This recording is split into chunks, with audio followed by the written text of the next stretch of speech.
ওই বিভীষিকাময় সময়ে মুসিবতের কালে মানুষগুলো পাগল হয়ে বিশ্বনবীকে খুঁজতে আরম্ভ করবে। সবাই মিলে বিশ্বনবীর কাছে যেয়ে বলবে, ইয়া রাহমাতাল লিল আলামিন, দেখেন আমাদের কি অবস্থা, কি কঠিন বিপদে আমরা আছি, দাঁড়াতে পারি না, সূর্যের আলোতে ঘেমে হয়রান। বিশ্বনবী মাকামে মাহমুদে যে আল্লাহু আকবার বলে সিজদায় লুটিয়ে পড়বেন, বিশ্বনবী এমন ভাবে অজর দ্বারায় সিজদায় লুটিয়ে পড়ে কাঁদবেন, রব্বুল আলামিনের রহমতের দরিয়ায় জোশ লেগে যাবে।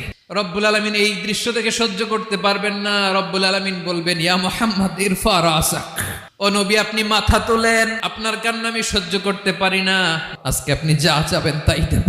ওয়াশফা তুশাফা, যার জন্য সুপারিশ করবেন তার সুপারিশ কবুল করে নেব। নবী মাথা তুলবেন, তুলে বলবেন, রব্বি হাবলি উম্মতি, আল্লাহ তুমি আমার গুনাহগার উম্মতকে বাঁচাও।